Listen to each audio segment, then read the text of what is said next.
जय श्री गणेश दोस्तों। हमारी आज की कहानी का नाम है आवाज। कहानी अच्छी लगे तो प्लीज चैनल को सब्सक्राइब कर लीजिएगा। अब शुरू करते हैं कहानी। पायल की शादी राजेश से होती है। शादी के कुछ महीनों तक तो सब ठीक होता है, पर धीरे धीरे राजेश और पायल की नोकझोंक बढ़ने लगती है। एक दिन दोपहर में पायल कपड़े धो रही होती है कि तभी उसकी सास कहती है, बहू कहाँ है? मुझे दवाई तो दे दे, मेरी दवाई का समय हो गया है। माँ जी थोड़ा रुक जाइए, कपड़े धोकर आती हूँ। अरे तब तक तो बहुत देर हो जाएगी, दवा खाने का समय निकल जाएगा तो मुझे बता दे, मैं खुद ही ले लेती हूँ। माँ जी आप ब्लू वाली गोली ले लो, डॉक्टर ने दोपहर को वही खाने को कहा है। ठीक है बहू। बहू ने तो ब्लू गोली खाने को बोला है, लेकिन इधर तो दो ब्लू रंग की गोलियां पड़ी है, अब कौन सी खाऊं? पायल की सास उन दोनों में से पड़ी एक गोली खा लेती है। वहीं शाम के समय पायल की सास की हालत और खराब हो जाती है। शाम को जब राजेश घर आता है, जब वह पायल से कहता है, पायल माँ कहाँ है, दिखाई नहीं दे रही। पता नहीं दोपहर को दवाई खाने के बाद वह कमरे से बाहर ही नहीं आई, शायद आराम कर रही होगी। पायल दोपहर से माँ कमरे से बाहर नहीं आई और तुमने एक बार भी जाकर देखा नहीं। राजेश मुझे टाइम ही नहीं लगा और मैंने सोचा माँ जी आराम कर रही होंगी। इसके बाद राजेश माँ के कमरे में जाता है। माँ क्या हुआ, दोपहर से सो रही हो? अरे यह क्या, माँ को तो बहुत तेज बुखार है, बेटा सिर दर्द से फटा जा रहा है, डॉक्टर को बुला ले। हाँ मैं अभी फोन करता हूँ। कुछ समय के बाद डॉक्टर आकर देखता है और राजेश से कहता है, इन्होंने कोई गलत दवा खा ली थी। गलत दवा? हो सकता है माँ ने गलती से खा ली हो। जी मैंने इंजेक्शन लगा दिया है, लेकिन अगली बार इस बात का ध्यान रखें कि फिर से वह कोई गलत दवाई ना खा ले। जी डॉक्टर, हम पूरा ध्यान रखेंगे। डॉक्टर के जाने के बाद पायल कहती है, चलो जी सब ठीक हो गया। अगर माँ जी को एडमिट करना पड़ता तो कितना खर्चा हो जाता और आपको ऑफिस से छुट्टी भी लेनी पड़ती। तभी राजेश पायल को जोरदार थप्पड़ मार देता है। आपने थप्पड़ क्यों मारा मुझे? आज माँ की तबीयत खराब होने का कारण सिर्फ तुम हो। एक काम भी तुमसे ढंग से नहीं होता क्या? माँ को गलत दवा क्यों दी तुमने, जबकि तुम्हें माँ की दवाइयों का अच्छे से पता है? लेकिन आज मैंने माँ जी को दवाई दी ही नहीं। मैं कपड़े धो रही थी तो मैंने उन्हें वहीं से बता दिया था कि ब्लू वाली दवाई खानी है। पायल की यह बात सुनकर राजेश और गुस्से में आ जाता है।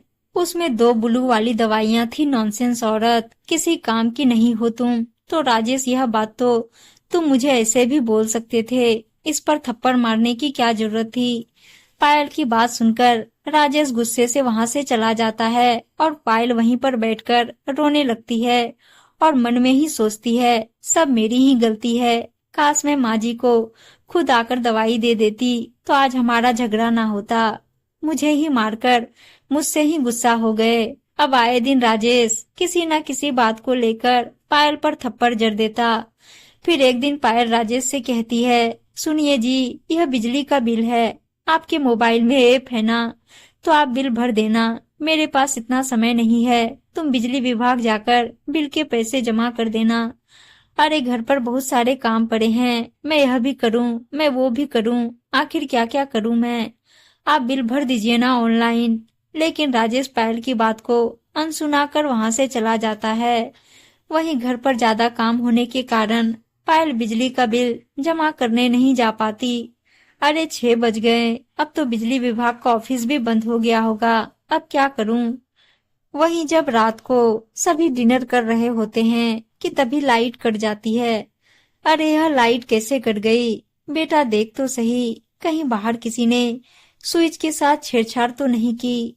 तभी राजेश चेक करके आता है और आते ही पायल से कहता है, पायल बिजली का बिल नहीं भराना तुमने? वो मैं घर का काम कर रही थी तो समय ही नहीं मिला। तभी राजेश गुस्से में आकर पायल को थप्पड़ जड़ देता है, जिसकी गूंज पूरे घर में गूंजने लगती है। उससे भी ज्यादा पायल के दिमाग में। तभी पायल रोते हुए गुस्से में आकर अपने कमरे में चली जाती है।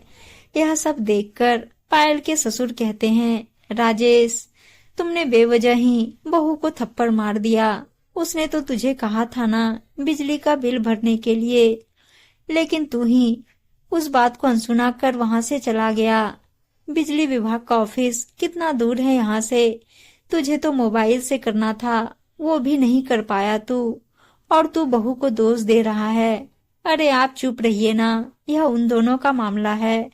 वैसे भी जब राजेश ने कहा तो उसे करना चाहिए था ना, घर में कौन सा पहाड़ तोड़ लेती है। पायल अंदर बैठे सारी बातें सुन लेती है। सास की बात सुनकर उसे बहुत गुस्सा भी आता है और उदास भी होती है कि मैं दिन भर लगी रहती हूँ, फिर भी मेरी कोई कदर नहीं, और माँ जी राजेश को समझाने के बजाय और बढ़ावा दे रही है। लाइट न होने के कारण रात को किसी को भी अच्छे से नींद नहीं आती और सुबह उठने में देरी हो जाती है। राजेश सुबह उठते ही पायल से कहता है, मेरा टिफिन कहाँ है? वो देर से उठने के कारण लेट हो गया टिफिन बनाने में। यह सुनते ही राजेश फिर से पायल को थप्पड़ जड़ देता है। बस बहुत हुआ, दिन भर आलसी और कामचोर होती जा रही हो। इस तरह राजेश बिना टिफिन लिए ही ऑफिस चला जाता है। अभी पायल रात का थप्पड़ भूली तक नहीं थी कि उसके गाल पर एक और थप्पड़।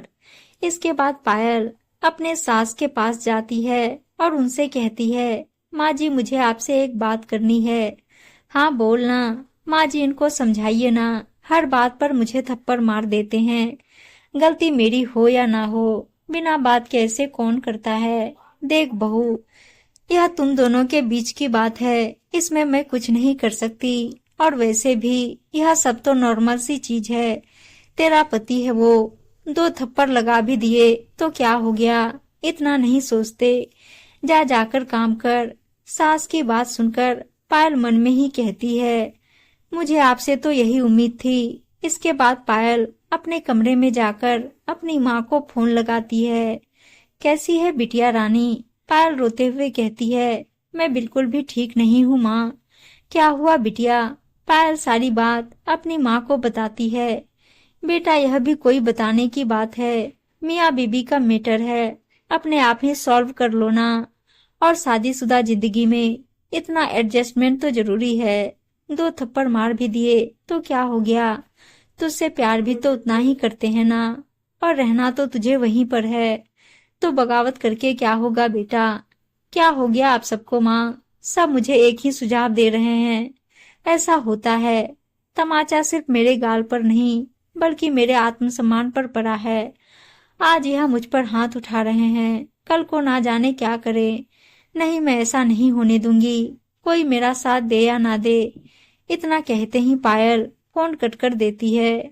शाम को जब राजेश घर आता है तो, ओहो आज तो बहुत थक गया हूँ, पायल मेरे जूते निकालो। यह तो आप खुद से भी कर सकते हैं ना, वैसे भी मैं पूजा करने जा रही हूँ। पहले जूते निकालो फिर जाओ। पायल राजेश को कोई जवाब नहीं देती, जिस कारण गुस्से में आकर राजेश फिर से पायल पर हाथ उठाता है। तभी पायल राजेश का हाथ पकड़ लेती है। बस बहुत हुआ, दोबारा यह गलती मत करना। पायल ने पहली बार राजेश का विरोध किया था।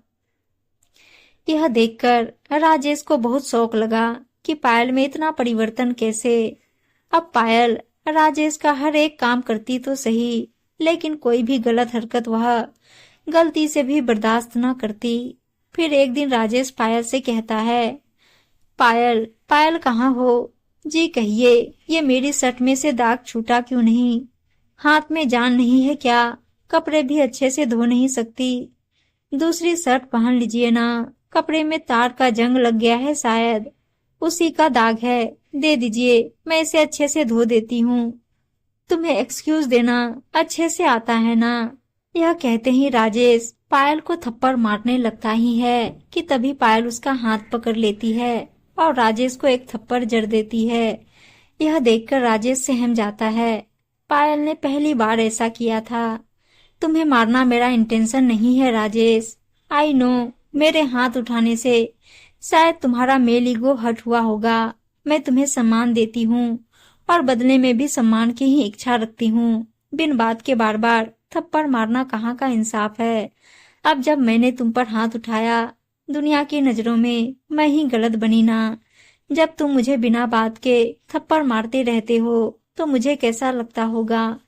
जब जब भी तुमने मुझे थप्पड़ मारा है वह मुझसे ज्यादा मेरे आत्मसम्मान पर जाकर लगता है। मैं और यह सब बर्दाश्त नहीं कर सकती। पायल ने पहली बार राजेश के साथ ऐसा किया था।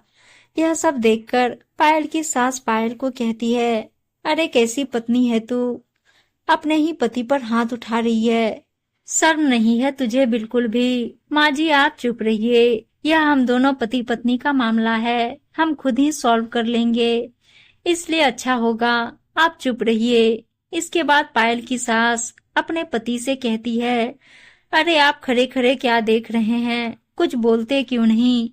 अरे कैसी बात कर रही हो तुम, यह इन दोनों का मामला है, खुद ही निपटा लेंगे। पायल की सास समझ जाती है, इसलिए वह भी चुप हो गई। वहीं दूसरी ओर पायल की बातें सुनकर राजेश को अपनी गलती का एहसास होता है और अंत में पायल की उसके आत्मसम्मान के लिए उठाई गई आवाज सफल होती है। उम्मीद है दोस्तों कहानी अच्छी लगी होगी और अच्छी अच्छी कहानियां सुनने के लिए चैनल को सब्सक्राइब और वीडियो को लाइक शेयर जरूर कर दीजिएगा। धन्यवाद दोस्तों।